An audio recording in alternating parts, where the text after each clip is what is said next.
レッスン1、よく眠れましたか？おはよう、アンナ。よく眠れた。はい、ぐっすり眠れました。あなたはどう？私は赤ん坊のように眠りました。今日の予定は？まず散歩に行きましょう。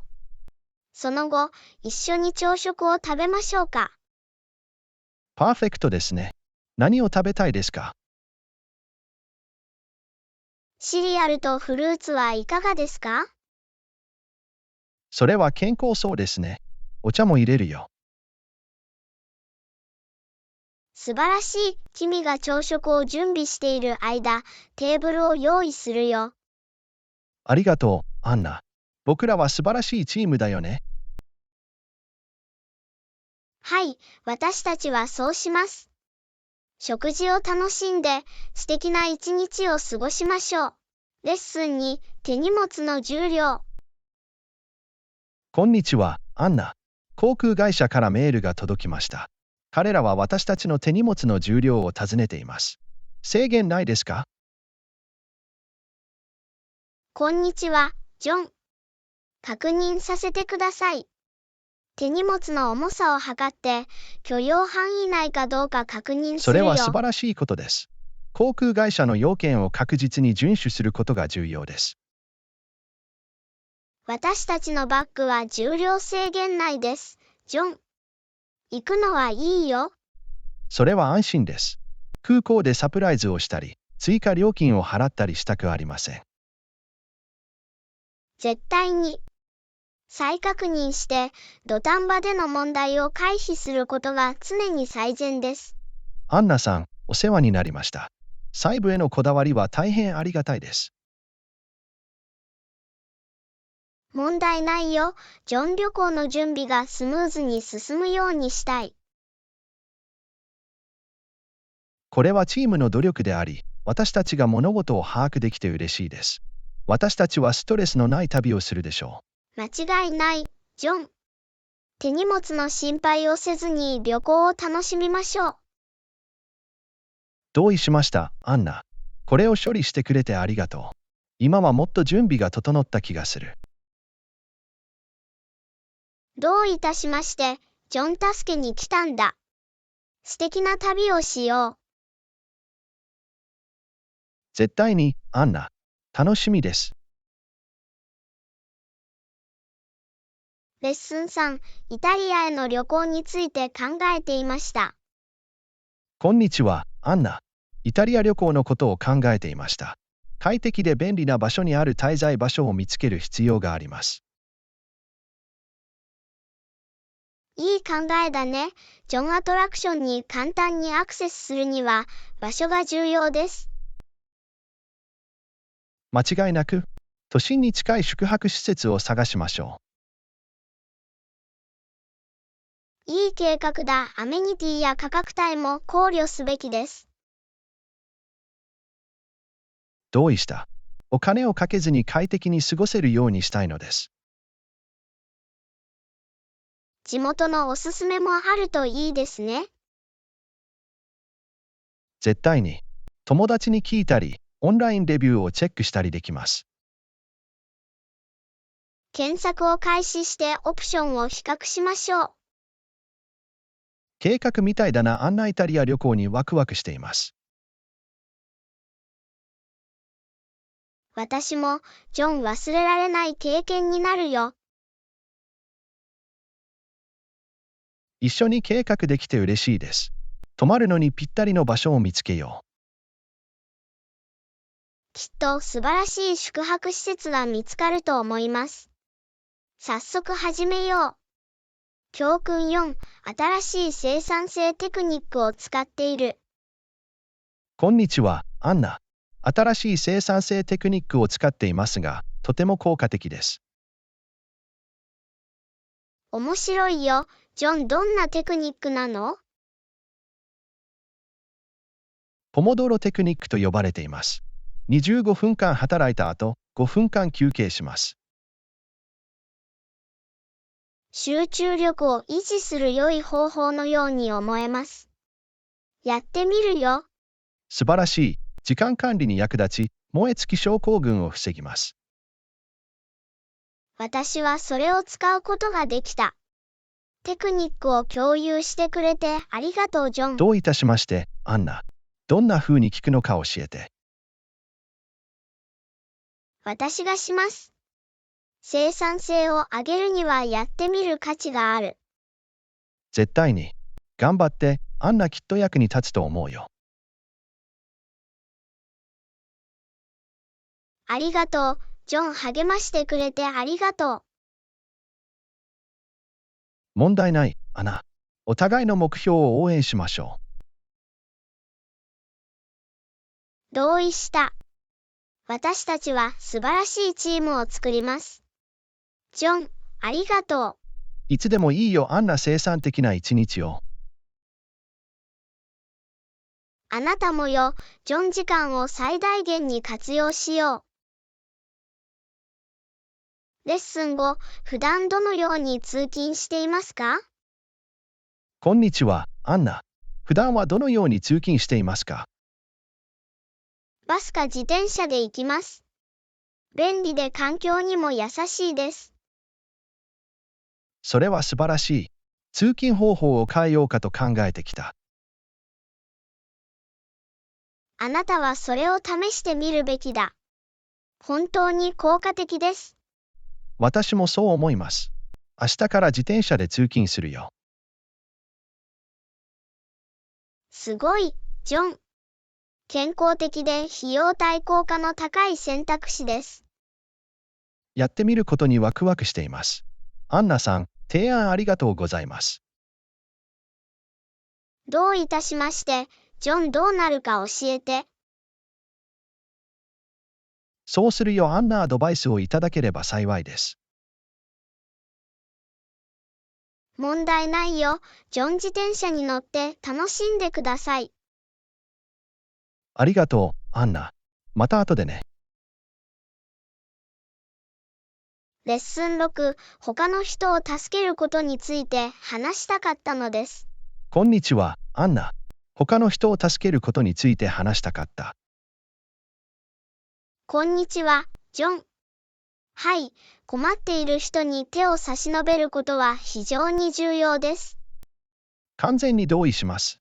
他の人を支援することは、彼らの生活に大きな違いをもたらすことができます。私たちが彼らに与える影響だけでなく、それが私たちをどのように感じさせるかについても重要です。他の人を助けることは気持ちがいいし、目的意識と充実感を与えてくれます。これは、援助を受ける側と援助を提供する側の両方にとって、双方にメリットのある状況です。小さな親切な行為がどれほどプラスの波及効果を生み出すかは驚くべきことです。ボランティアであれ、寄付であれ、あるいは単に誰かのためにそこにいることであれ、あらゆる努力が重要です。そして、それは壮大なジェスチャーである必要はありません。小さな親切な行為でも大きな影響を与えることがあります。それは本当です。聞く耳や優しい言葉が全てを左右することがあります。他の人を助け、プラスの影響を与える機会を探し続けましょう。同意しました、ジョン。力を合わせれば、より思いやりがあり、支えとなる世界を作ることができます。それが目標だ、アナ。親切な行為を一つずつ変えていきましょう。一緒にいるよ、ジョン。違いを生み出し、ポジティブな気持ちを広めるための素晴らしい旅です。アンナ、この価値を共有してくれてありがとう。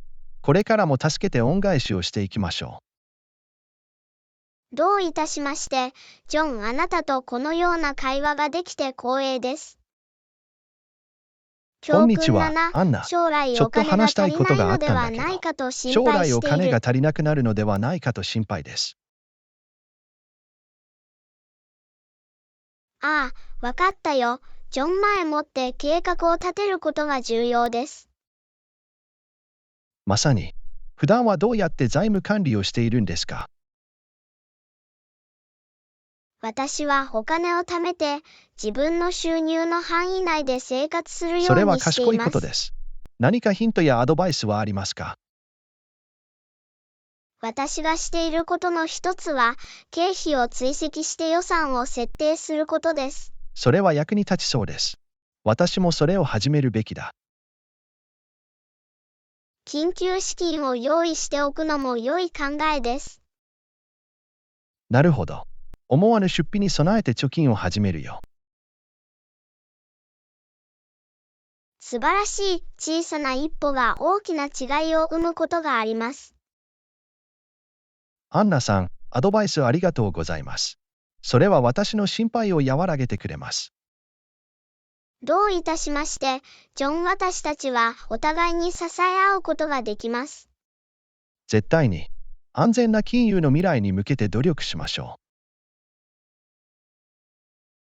一緒にいるよ、ジョン。これがあるよ。う。ありがとう、アンナ。一緒に準備を整えましょ問題ないよ、ジョン。一緒に取り組んでいきましょう。レッスン8、あなたの最後の仕事はどうですか？何か課題はありましたか？う。こんにちは、アンナ。最後の仕事はどう？何か課題はありましたか？こんにちは、ジョン。はい、たくさんのプロジェクトがあり、締め切りも厳しかったです。それは厳しいですね。どうやって対処したの？私はタスクに優先順位をつけ、整理された状態を保ちました。仕事量の管理それに役立は印象ちました。的です。何か特定の課題に直面しましたか？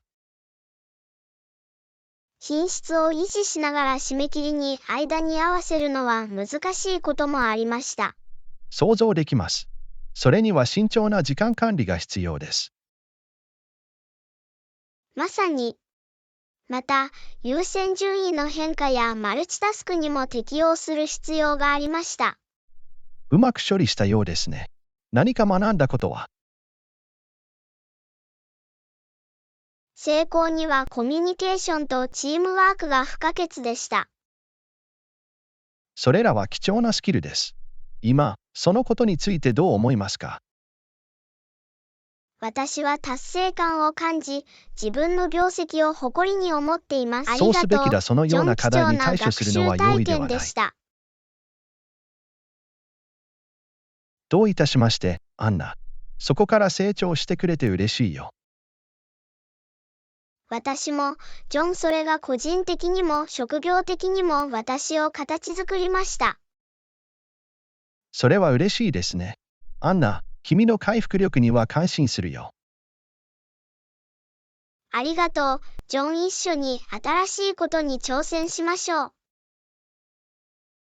絶対に、アンナ。私たちは強いチームを作ります。レッスン9、いつ行けますか？こんにちは、アンナ。いつ行けますか？私はある程度柔軟性があるが、週末の方が好きだ。こんにちは、ジョン。週末は私にとってもうまくいきます。どっちがいいの？土曜日は私にとって理想的です。あなたはどう？土曜日は私にとってもうまくいきます。紹介言いましょうか。朝はいい感じだね。いつに会いたいですか？午前10時どう？それなら十分な時間があるはずだ。パーフェクト。それでは土曜日の午前10時に会う予定にしよう。計画みたいだね。ジョン。楽しみにしてるよ。私も、アナ。楽しい一日になりそうだね。確かに。一緒に時間を最大限に活用しましょう。絶対に。土曜の朝に会いましょう、アンナ。じゃあまたね、ジョン。それまで気をつけてね。レッスン10、オンラインでチケットを予約しようと思います。こんにちは、アンナ。次の旅行のことを考えていました。早速オンラインでチケットを予約しようと思う。いい考えだね。便利で時間の節約にもなります。はい、オンライン予約はずっと簡単です。ご意見ありがとうございます。どういたしまして、手伝えてよかった。あなたのアドバイスに感謝します。そのおかげでプロセスがスムーズになる。問題ないよ。いつでもお手伝いします。素晴らしい。この旅行を一番お得に手に入れるようにするよ。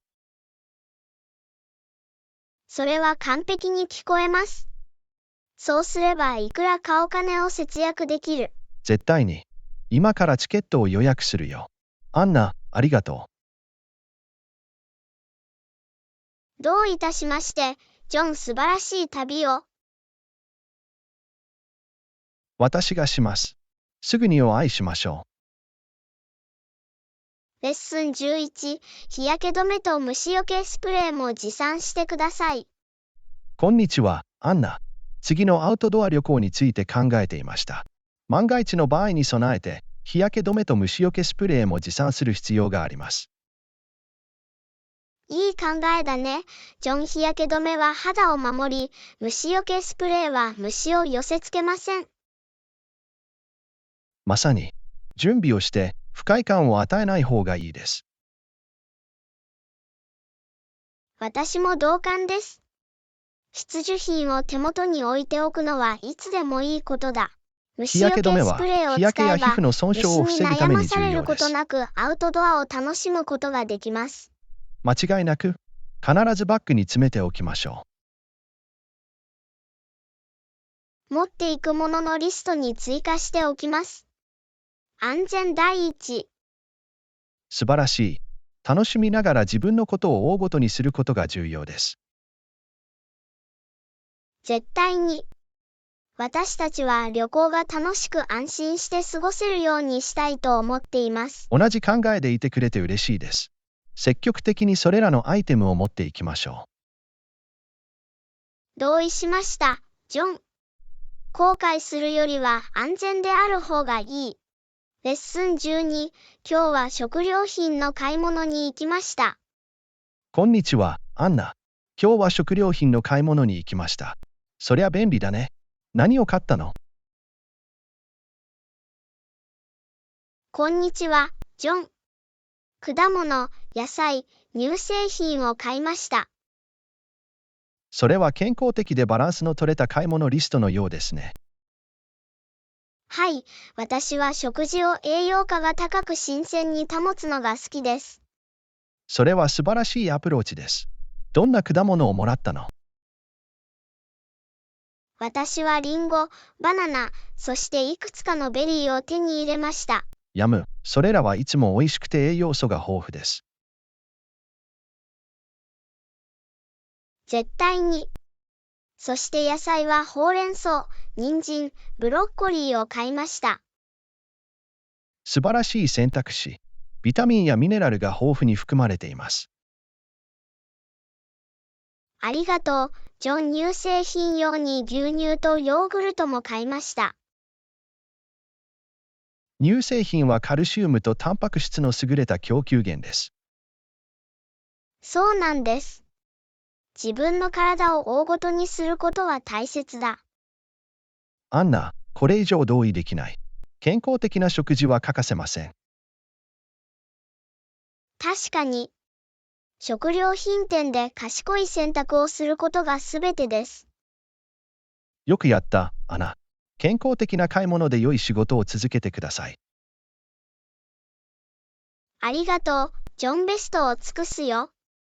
私たちの幸福を優先しよう。絶対に。私たちの健康にはそれだけの価値があります。レッスン13、どうすればこれらに対処できるか？こんにちは、アンナ。いくつか気になる点があるようです。これらにどう対処すればいいのか。こんにちは、ジョン。まず、具体的な懸念事項を特定することから始めましょう。それは良い点です。私たちが取り組む必要がある主な分野は何か。まず、最も差し迫った懸念事項を優先すべきである。同意した。それらを特定したら、解決策をブレインストーミングできます。また、必要に応じて専門家に助言や指導を求めることもできます。それは賢い考えだ。外部の視点を得ることは役に立つかもしれない。コミュニケーションが重要です。私たちは懸念事項について率直に話し合うべきです。絶対に。明確なコミュニケーションは理解を深めることにつながります。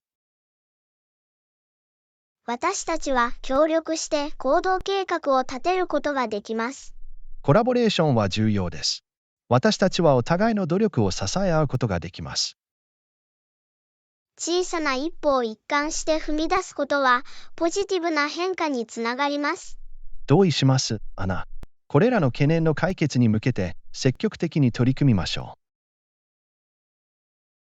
これあるよ、尽力を合わせれば、どんな課題も乗り越えられる。アンナ、あなたのサポートに感謝します。彼らに正面から向き合おう。問題ないよ、ジョン一緒にやってるんだ。第14課その時は必ず早く着くようにする。こんにちは、アンナ。駅に遅れて着いたら違約金がかかるって分かった。その時は必ず早く着くようにするよ。こんにちは、ジョン。それはいい考えだ。追加料金を払わないためには、時間厳守が重要です。絶対に。不必要な罰金は払いたくない。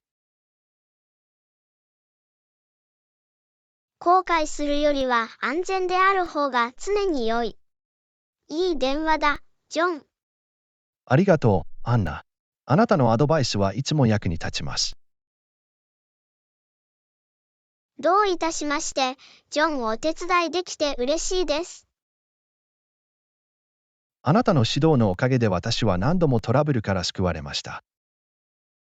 それを聞いて嬉しいよ、ジョン助けに来たんだ。感謝するよ、アンナ。信頼できる友達がいるのはいいことだ。友情とはお互いを支え合うことだよ、ジョン。そうだね、アンナ。私たちの友情に感謝しています。同じように、ジョン。これからもお互いを見守りましょう。間違いない、アナ。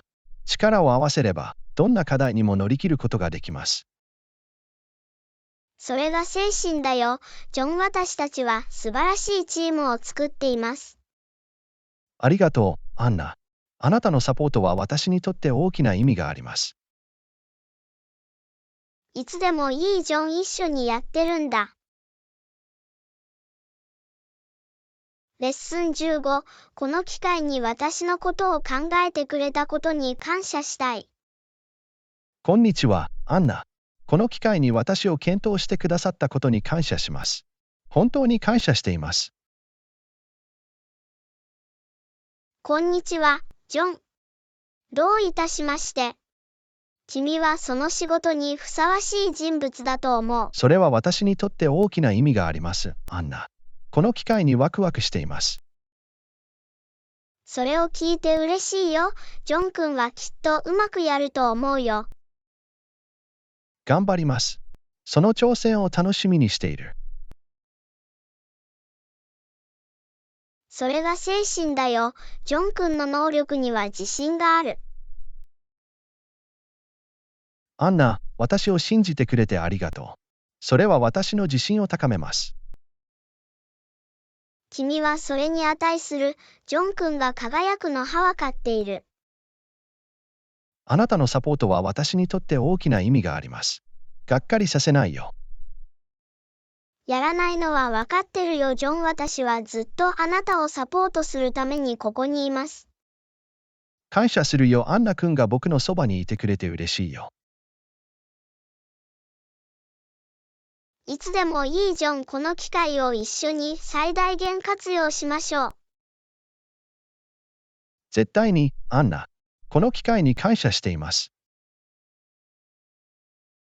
レッスン16、ターゲットオーディエンスにリーチして活用する方法を考えてきた。こんにちは、アンナ。ターゲットオーディエンスにリーチして活用する方法を考えてきました。こんにちは、ジョン。それは有望に思えます。適切な人とつながることが重要です。絶対に。私たちは彼らのニーズと関心を理解する必要があります。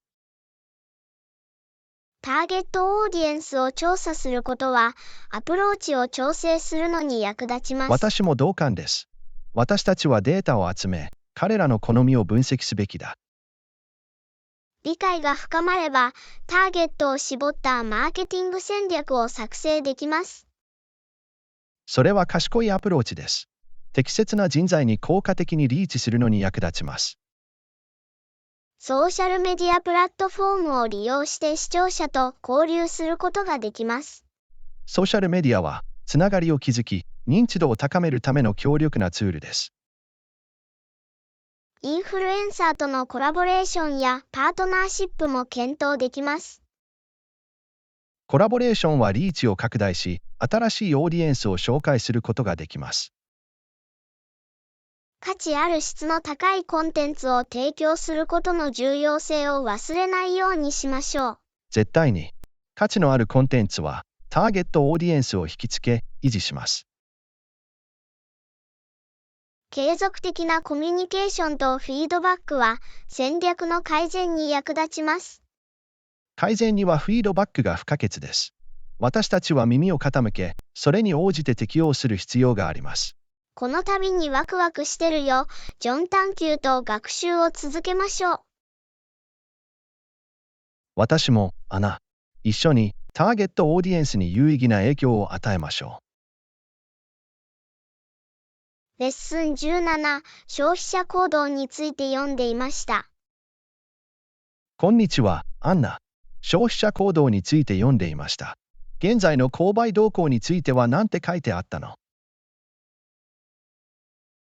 こんにちは、ジョン。消費者がサステナビリティを優先する傾向が強まっているとのことでした。それは面白い。では、人々は環境への影響をより意識するようになっているのでしょうか？はい、その通りです。彼らは環境に優しい製品と倫理的なブランドを好みます。これはポジティブな変化です。地球の健康を考えることは重要です。絶対に。この調査では、オンラインショッピングの台頭についても言及されました。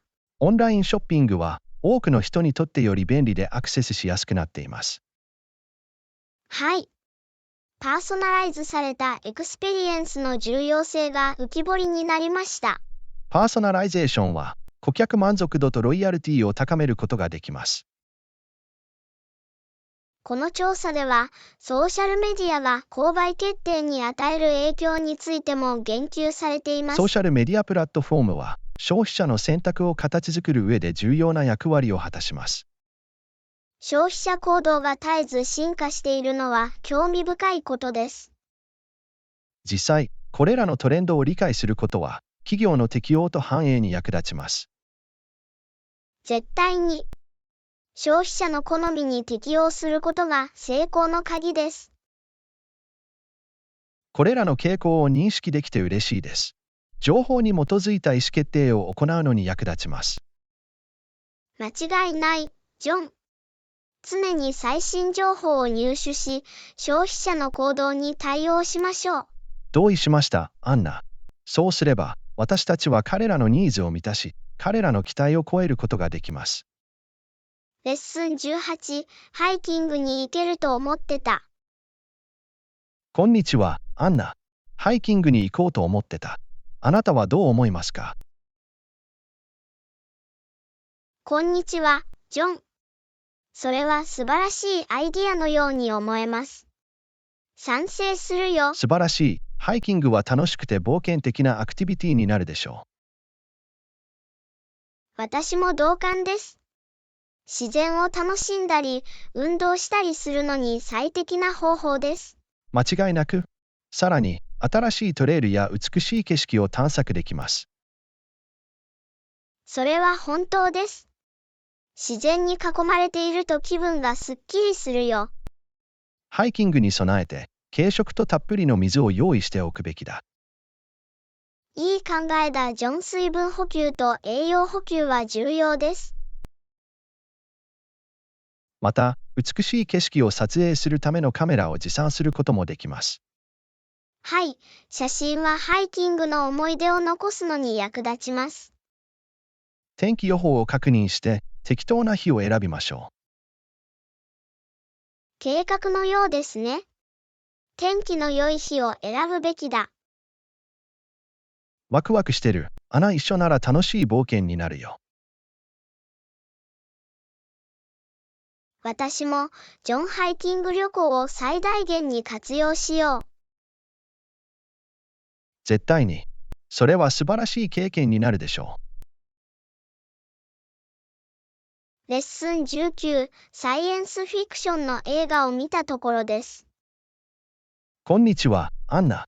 サイエンスフィクションの映画を見たばかりで、視覚効果はこの世のものとは思えませんでした。見たことある？こんにちは、ジョン。いいえ、まだ見ていません。でも、素晴らしい視覚効果のある映画は大好きです。ぜひチェックしてみてくださいね。それは驚異的でした。ウォッチリストに追加します。推薦していただきありがとうございます。どういたしまして。他におすすめの映画はありますか？まあ、ジャンルとストーリーラインも考慮すべきかもしれません。それは良い点です。ジャンルが異なれば、ユニークな体験ができます。はい、私たちの好みに合った映画を選ぶことが重要です。絶対に。評価やレビューも考慮する必要があります。同意した。レビューによって全体的な品質がわかります。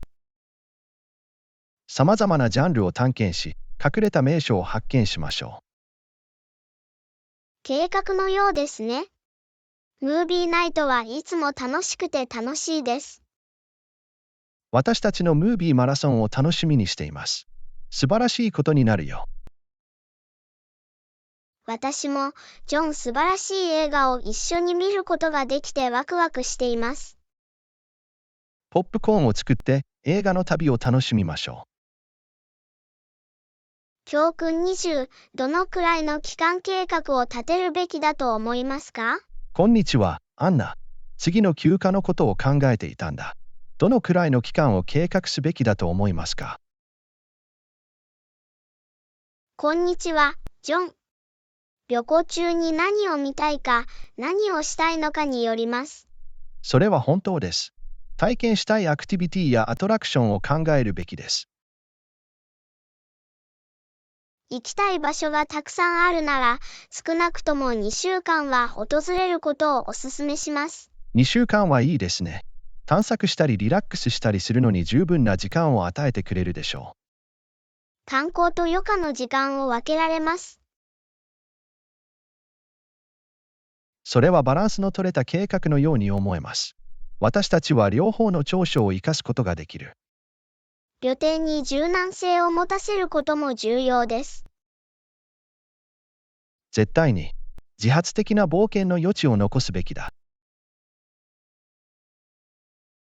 また、目的地間の移動時間を考慮することを忘れないでください。良い点です。急いだり、疲れ果てたりしたくありません。行きたい場所を調べて、大まかなスケジュールを作ってみましょう。素晴らしいアイデアです。よく計画された楽しい旅行には、準備が重要です。ワクワクしているよ、ジョン。思い出に残る休暇になりそうです。私も、アナ。一緒にこの冒険に乗り出すのが待ちきれません。時間を最大限に活用して、美しい思い出を作りましょう。同意しました、アンナ。信じられないような旅になるよ。レッスン21、ネットで中古車を見つけた。こんにちは、アンナ。ネットで中古車を見つけたのですが、値段が高すぎて本当とは思えません。どう思いますか？こんにちは、ジョン。どうしてそんなことを言うの？私にはとてもお得に思えます。まあ、価格は同じモデルの他の車よりもかなり低いです。確かにそうですが、走行距離や状態など、様々な要因が原因である可能性があります。あなたの言う通りだ。その車の歴史とメンテナンスについて聞かなくちゃ。間違いなく、できるだけ多くの情報を集めることが大切です。また、隠れた料金や追加料金がないかどうかも確認します。いいアイディアだ。購入時には透明性が重要です。慎重に信頼できる投資であることを確認したいだけです。調査を行い、情報に基づいた決定を下すことが常に賢明です。アンナ、あなたの意見に感謝します。あらゆる面を考えるのに役立ちます。問題ないよ、ジョン。私はあなたがお金に見合う最高の価値を得られるようにしたいのです。ありがとうございます。あなたのサポートは私にとって大きな意味があります。注意して進めます。どういたしまして、ジョン。助けに来たんだ。あなたにぴったりの車を見つけましょう。あなたがそばにいてくれて感謝しています。一緒に正しい選択をしましょレッスン22、自分で新しいシャツを買ったことはありますか？こんにちは、アンナ。自分で新しいシャツを買ったことはありますか？こんにちは、ジョン。はい、あります。かなりワクワクするかもしれません。それは素晴らしい。新しいシャツを買おうと思っているんだけど、何かアドバイスが欲しい。喜んでお手伝いします。新しいシャツに何を求めているの？普段着にスタイリッシュで快適なものが欲しい。あなたの好みに合った整地とフィット感を考えてください。良い点です。通気性のある素材のシャツを探します。色や模様にも注意してください。いろんなコーデに合わせられる万能なものが欲しい。黒、白、青などの中間色は常に安全な選択です。それは良い考えのように思えます。シンプルで合わせやすい。購入前に試着してサイズを確認することを忘れないでください。絶対に。フィット感が良くて、着心地がいいといいですね。その過程を楽しんでくれ、ジョン。新しい服を買うのは楽しいよ。どういたしまして、アンナ。ジョン。あなたのアドバイにぴっスは貴重です。たりのシャツがきっ自と信を持って見つかるよ。シャツ狩りに行きます。ハッピーショッピング。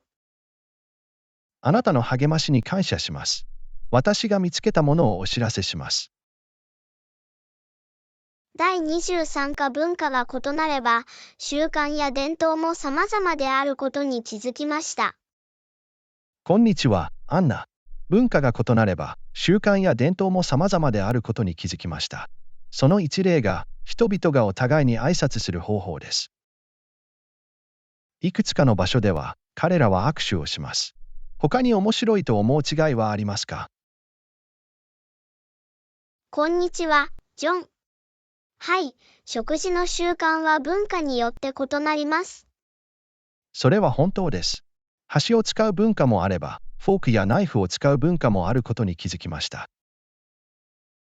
絶対に。食事にはいろいろな道具が使われているのが面白い。また、文化によっては、満足の印として食後にゲップをするのが礼儀正しいと聞いたことがあります。はい、特定の文化では、シェフへの褒め言葉とみなされています。それは私が慣れ親しんでいるものとはかなり違う。私の文化では、ゲップは大抵失礼なことだと思われている。慣習がどのように異なり、意味が異なるかを示しているだけです。確かに、こうした文化の違いを認識し、尊重することが重要です。絶対に。他の伝統への理解と理解を深めることにもつながります。世界中からこれらの習慣について学ぶのは魅力的だと思います。私も、ジョン様々な生き方や交流の仕方に心を開いてくれます。これからも世界の文化の多様性を探求し、受け入れていきましょう。計画みたいだね。ジョン、素晴らしい発見の旅です。レッスン24、今日は用事を済ませないといけません。近くに銀行はありますか？こんにちは、アンナ。今日は用事があるんだ。近くに銀行はありますか？はい、ここから角を曲がったところに銀行があります。それは便利です。知らせてくれてありがとう。どういたしまして、ジョン、他に何か助けが必要なことはある？実は、後で電車に乗らないといけません。駅までの距離はどのくらいですか？鉄道駅はここから徒歩約10分です。それほど遠くない。そこに行くのに十分な時間があるはずだ。はい、すぐに出発すれば時間はたっぷりあります。素晴らしい。アンナ、助けてくれてありがとう。そのおかげで私は物事がやりやすくなります。喜んでお手伝いします、ジョン。他に何か必要なことがあれば知らせてください。そうするよ、アンナ、もう一度ありがとう。また後でね。問題ないよ。ジョン、気をつけて良い一日を過ごしてください。あなたもよ、アンナ。じゃあね。レッスン25、島に行くことについてどう思いますか？こんにちは、アンナ。次の休暇のことを考えていました。島に行くことについてどう思いますか？こんにちは、ジョン。それは素晴らしいアイディアのように思えます。たくさんの島から選べます。絶対に。例えば、バルバドスに行くこともできます。美しいビーチで知られています。バルバドスは素晴らしいですね。素晴らしい話を聞いたことがある。リラクゼーションと冒険が完璧に融合しています。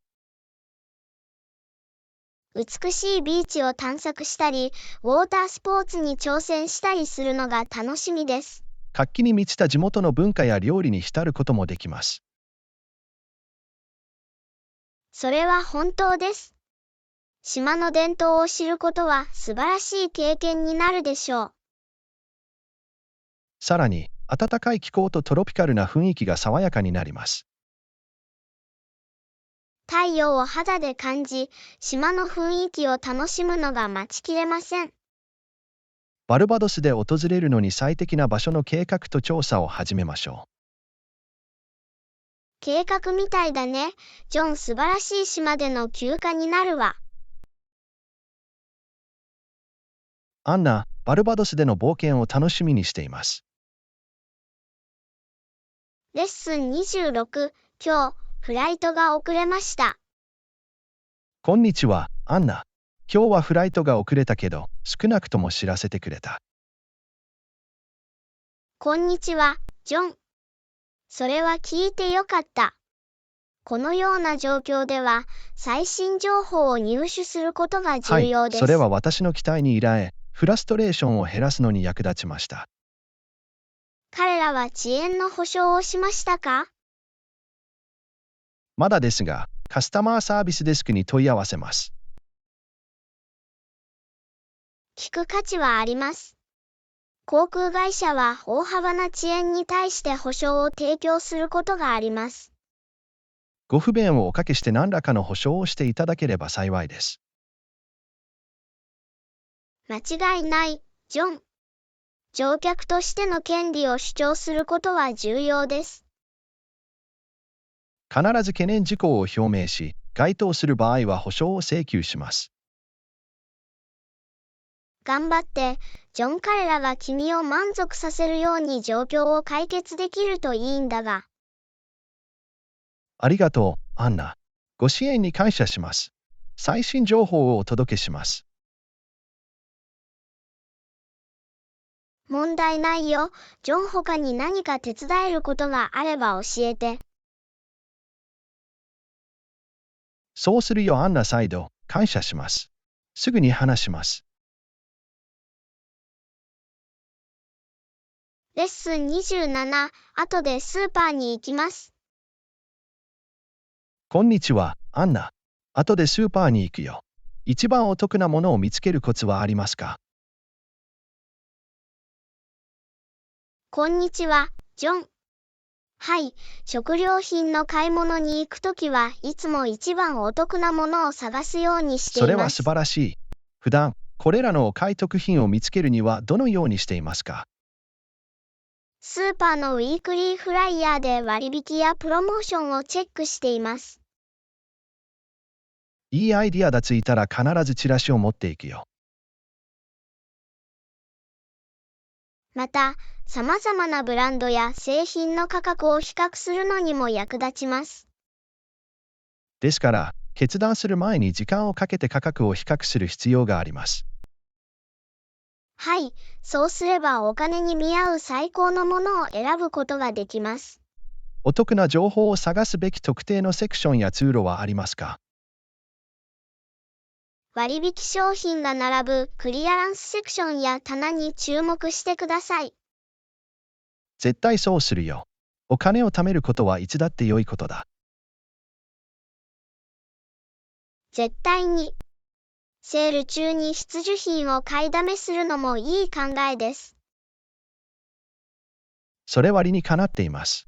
まとめ買いは長期的な節約につながります。クーポンやロイヤルティプログラムも忘れずにチェックしてください。正しい。さらにお得に使えるクーポンがあるか見てみます。頑張って、ジョン。スーパーでお得なものが見つかるといいんだけど。ありがとう、アンナ。アドバイスありがとうございます。どうなるか教えてあげよう。どういたしまして、ジョン。を買い物旅行を成功させてください。レッスン28、ここに引っ越して本当に良かった。こんにちは、アンナ。ここに引っ越して本当に良かったことを伝えたかった。こんにちは、ジョン。それが聞けて嬉しいよ。君を新しい隣人として迎えることができて嬉しい。ありがとう、アンナ。みんなとても親切でフレンドリーでした。結束の固いコミュニティであり、皆さんが参加できることを嬉しく思います。私はすでに数人の近所の人に会ったことがありますが、彼らは本当に親切でした。それは嬉しいですね。近所の人とのつながりを築くことで、家を家のように感じることができます。絶対に。ここにコミュニティ意識があるのは嬉しいよ。何か必要なものや質問がある場合は、遠慮なく質問してください。感謝するよ、あんな協力的な隣人がいると心強い。私たちがお手伝いします。この近所をもっと住みやすい場所にしよう。それは素晴らしい計画のように思えます、アナ。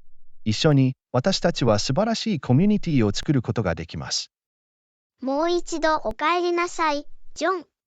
ここにいてくれて嬉しいよ。ありがとう、アンナ。このコミュニティの一員になれて感謝しています。レッスン29、今週末はハイキングに行こうと思っていました。こんにちは、アンナ。今週末はハイキングに行こうと思ってた。どう思いますか？こんにちは、ジョン。それは素晴らしいアイディアのように思えます。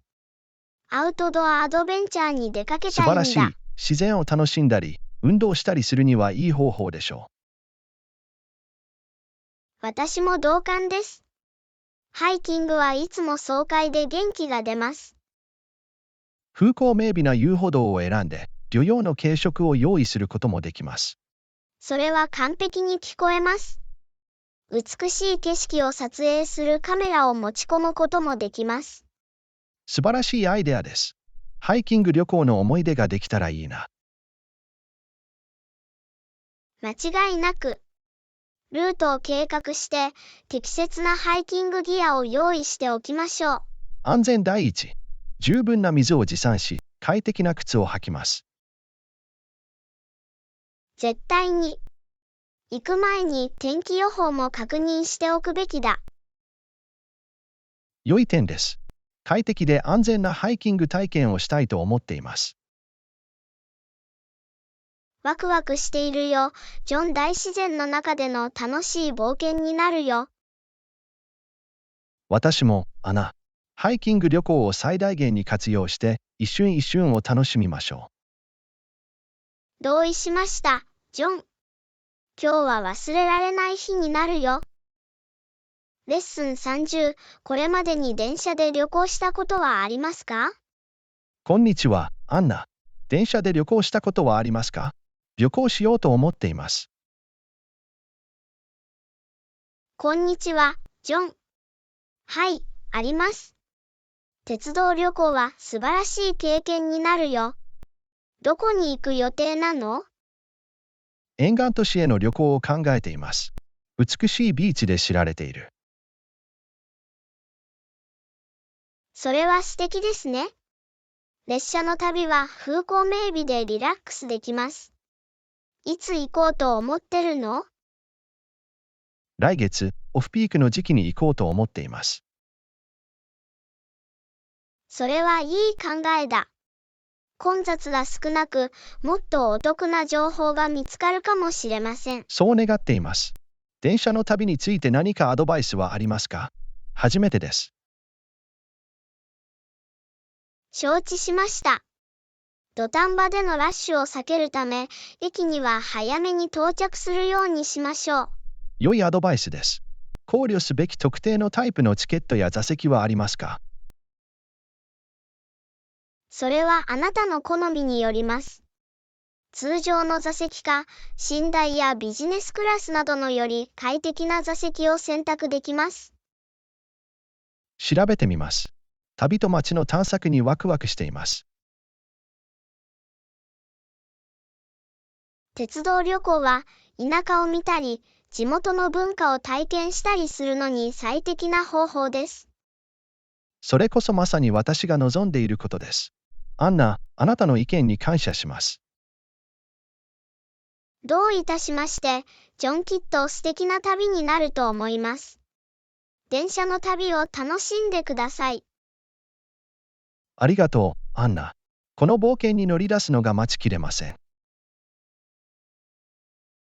レッスン31、果物、野菜、乳製品を購入したい。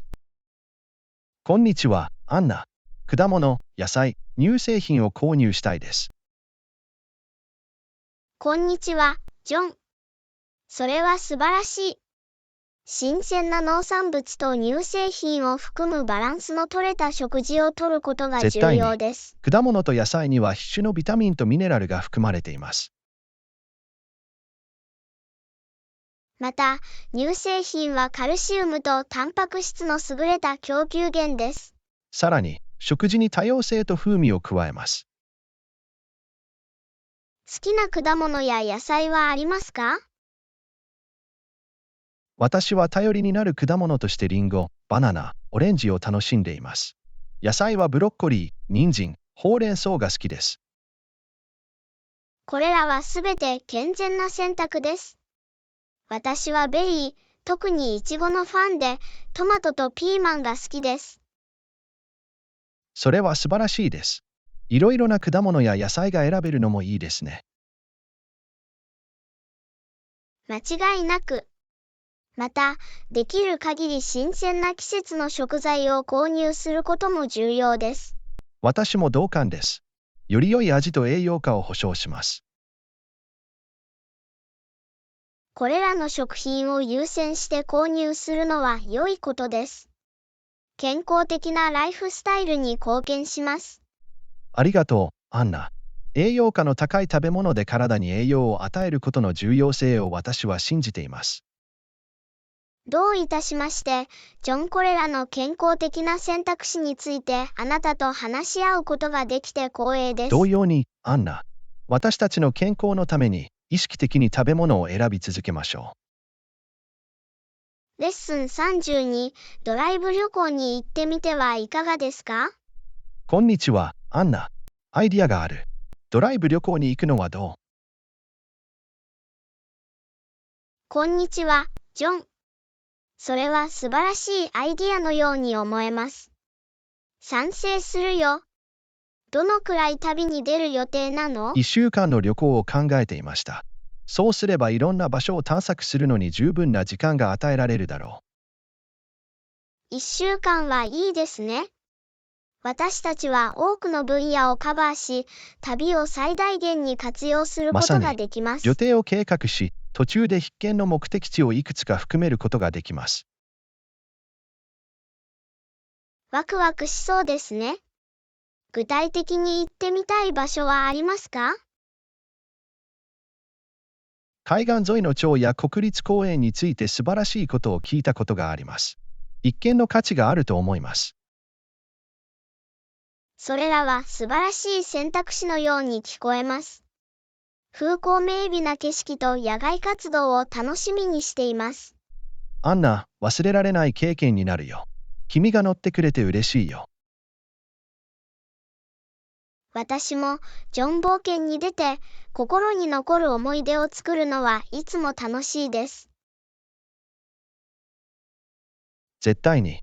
計画を始めて素晴らしいロードトリップの準備をしましょう。レッスン33、フィットネスルーチンについて考えてきました。こんにちは、アンナ。フィットネスルーチンについて考えているので、もっと筋力トレーニングを取り入れるべきだと思います。こんにちは、ジョン。それは素晴らしいアイディアだ。筋力トレーニングは筋肉を鍛え、全体的なフィットネスを向上させるのに役立ちます。骨の健康を促進することもあると聞きました。絶対に。有酸素運動と筋力トレーニングの両方を含むバランスの取れたエクササイズルーチンを用意することが重要です。私も同感です。私は有酸素運動にもっと重点を置いてきたので、筋力トレーニングを追加することでワークアウトのバランスを取ることができます。腕立て伏せ、スクワット、プランクなどの体重エクササイズから始めることができます。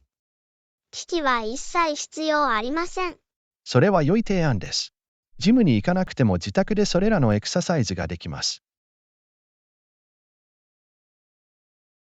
また、上達してさらに挑戦したい場合は、レジスタンスバンドやダンベルの使用を検討することもできます。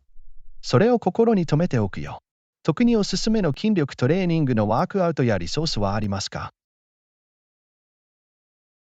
ガイド付きの筋力トレーニングルーチンを提供するオンラインワークアウトビデオやアプリが多数あります。いくつかの推奨事項を皆さんと共有できます。それは素晴らしいことです。アンナ、助けてくれてありがとう。筋力トレーニングをもっと自分のルーティンに取り入れることを楽しみにしています。どういたしまして、ジョンお手伝いできて嬉しいです。筋力トレーニングをワークアウトに加えると、きっと大きなメリットが得られると思います。ありがとう、アンナ。あなたのサポートとアドバイスはとても意味があります。これからもフィットネスの目標に向かって頑張りましょう。レッスン34、バンコクでの食事に関する私の経験を共有したかった。こんにちは、アンナ。バンコクでの食事の経験を共有したかったのですが、食中毒になってしまいました。こんにちは、ジョン。いや、ごめんなさい。食中毒は結構嫌なものです。気分は良くなった？はい、ありがたいことに。2日、3日かかりましたが、正常に戻ったように感じ始めています。それは聞いてよかった。食中毒は結構深刻な場合もあるので、体調を整えて休むことが大切です。間違いなく、それは私にとって学んだ教訓でした。食べるものにはもっと注意すべきだった。特に新しい場所に旅行するときは、常に食品の安全性に注意することが重要です。絶対に、おすすめのローカルフードを調べて、評判の良い店を選ぶのがいいと思います。それは賢いアプローチです。また、ストリートフードや未調理性のものの衛生状態がよくわからない場合は、避けるのも良い考えです。はい、私はそれを苦労して学びました。今後はもっと気をつけて、食の安全を優先するつもりです。後悔するよりは安全である方が常に良い。回復してくれて嬉しいよ。ジョン・気楽に水分補給を心がけてください。ありがとう、アンナ。心配してくれて感謝するよ。将来は絶対もっと自分を大切にするよ。どういたしまして、ジョン。私はあなたをサポートするためにここにいます。今後のフードアドベンチャーを慎重に楽しむことに集中しましょう。絶対に、アンナ。この挫折を思いとどまらせるつもりはない。もっと気を配って、責任を持って新しい料理を探求し続けるつもりです。それが精神だよ、ジョン。これからも美味しくて安全な料理体験をたくさんしてくださいね。レッスン35、今日のワークアウトセッションの提案があります。こんにちは、アンナ。今日のワークアウトセッションの提案があります。何も持参する必要はありません。トレーニング用の服と水のボトルだけです。こんにちは、ジョン。便利そうですね。シンプルに保つというアイディアが好きだ。ちゃんとした服装をして、水筒を持ってくるよ。素晴らしい。体重のエクササイズに集中でき、公園の設備を使って全身のトレーニングができます。それは計画のように聞こえます。スクワット、ランジ、追加プランクの機器をなどのエクサ必要サイズを行としないワーって、クアウト様々ながあるのはい筋肉群いことをターゲットです。にすることができます。挑戦する覚悟はできている。強さと持久力を鍛える良い機会になるよ。間違いなく。そして、ワークアウト中は水分補給を忘れないでください。だからこそ、水のボトルを持参することが重要です。必ず持っておきます。特に屋外で運動するときは、水分補給が重要です。パーフェクト。1時間後に公園で会って、ワークアウトセッションを始めましょう。計画みたいだね。ジョン。楽しみにしてるよ。公園で会いましょう。またね、アンナ。生産的でエネルギッシュなワークアウトセッションにしましょレッスン36、旅行におやつを持ってくるのもいいと思います。う。こんにちは、アンナ。旅行におやつを持ってくるのもいいと思う。長時間のドライブ中や、新しい場所を探索しているときにこんにちは、ジョン。重宝します。それは素晴らしい提案だ。スナックは元気を保ち、外出中の空腹感を防ぐことができます。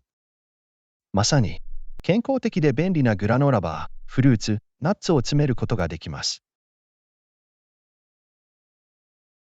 持ってくるようにメモしておきます。いつでも軽食を用意しておくのはいいことだ。パーフェクトだね。さあ、旅行の計画を始めましょう。様々な目的地やアクティビティを調べることができます。絶対に。計画プロセスに飛び込むことにワクワクしています。探求できる可能性はたくさんあります。私も同感です。新しい場所を発見し、一緒に素晴らしい思い出を作るのは楽しいでしょ私たちの潜在的な目的地、宿泊施設、アトラクションについてもっと詳しく調べるお手伝いをう。します。それは素晴らしいことだよ、アンナ。あなたの意見と援助は大歓迎です。嬉しいよ、ジョン。この旅を忘れられないものにしよう。教訓37、私はいくつかの素晴らしい仕事の機会を与えられた。こんにちは、アンナ。エキサイティングな仕事の機会をいくつか与えられましたが、家族を失望させたくありません。こんにちは、ジョン。それは素晴らしいニュースだ。家族の期待と懸念を考慮することが重要です。はい、彼らのサポートと幸せは私にとって大きな意味があります。みんなに喜びをもたらす決断をしたい。家族と率直で正直なコミュニケーションを取ることが重要です。自分の考えを伝え、相手の意見に耳を傾けましょう。あなたの言う通りだ。私は彼らと会話をして彼らの期待を理解し、機会について話し合うべきです。それは良いアプローチです。決定を下す際には、相手の意見を聞き、アドバイスを検討することが重要です。自分の目標を追求することと、家族の希望を満たすことのバランスを取りたいと思っています。そのバランスを見つけるのは難しいかもしれませんが、可能です。あなたの幸せと充実感も重要であることを忘れないでください。ありがとう、アンナ。あなたのサポートと指導は大きな意味があります。家族と話し合って、十分な情報に基づいた決定を下します。どういたしまして、ジョン。助けに来たんだ。自分を信じて、自分の心に従いなさい。あなたは正しい選択をするでしょう。アンナ、あなたの励ましに感謝します。すべてがどのように展開するか見てみましょう。最新情報をお届けします。いいですね、ジョン。これらの機会をうまく乗り切って、充実感を見つけることができますように。レッスン38、旅行に最適なホテルを見つけました。こんにちは、アンナ。旅行にぴったりのホテルを見つけました。評判も良く、快適な滞在ができます。こんにちは、ジョン。それは素晴らしい。私たちのニーズを満たし、快適な体験を保証する宿泊施設を選ぶことが重要です。絶対に。予約を確保し、土壇場での空室状況の問題を避けるために、今すぐ予約すべきだと思います。それは良い計画のように思えます。事前に予約しておくと安心でき、旅行の他のことに集中できます。さらに、計画を立て、必要に応じて必要な調整を行う時間が増えます。私も同感です。出発前に積極的に行動し、すべてを整えておく方が常に良いです。じゃあ早速予約しましょうか。はい、お願いします。今すぐ予約して、アクティビティのリストから宿泊施設を選びましょう。パーフェクト。私が面倒を見て、終わったら知らせます。ありがとう、ジョン。私たち2人にとって快適な滞在ができるよう、ご協力に感謝します。どういたしまして、アンナ。光栄です。私たちの旅は思い出に残る楽しいものにしたい。楽しみです。準備を続け、この旅を素晴らしいものにしましょう。絶対に、アンナ。一緒に素晴らしい思い出を作りましょう。レッスン39、焼き野菜が大好き。こんにちは、アンナ。メニューを確認したところ、焼き野菜のプレートがありました。こんにちは、ジョン。おいしそうだね。私は焼き野菜が大好きだ。素晴らしい。それは健康的で美味しい選択だと思います。間違いなく。グリル野菜は栄養価の高い選択肢です。ところで、食事と一緒にサイドサラダもいただけますか？もちろん。新鮮さを増すには、サイドサラダを加えるのがいいでしょう。ありがとう、アンナ。ご理解のほどよろしくお願いします。問題ないよ、ジョン。あなたの好みに喜んでお依頼します。注文して食事を楽しみましょ同意しました、ジョン。ボナペティ。レッスン40、今日の遅い時間にお会いしましょうか。う。こんにちは、アンナ。今日の後にお会いしましょうか。午後6時頃。こんにちは、ジョン。それは私にとってはうまくいきます。午後6時はいいですね。夕方には少し自由時パーフェクト。間がある。それではいつもの場所、ダウンタウンの喫茶店で会いましょう。計画のようですね。そこの居心地の良い雰囲気を楽しんでいます。おしゃべりするには絶好の場所だ。間違いなく。さらに、様々な飲み物から選ぶことができます。それは本当です。ホットラテか爽やかなアイスティーが飲みたい気分だ。どちらのオプションも素晴らしいですね。多分自分でカプチーノを飲みに行きます。おいしそう。一緒に注文できるように、必ず時間通りに到着するようにします。ありがとう、アンナ。時間厳守に感謝します。物事をスムーズに始めるのはいつでもいいことだ。どういたしまして、ジョン。お互いの時間を尊重し合うことを信じてるんだ。それがより良い体験につながるのです。同意した。じゃあ午後6時に喫茶店で会おう。絶対に。話が弾むから美味しい飲み物を飲む準備はできてる。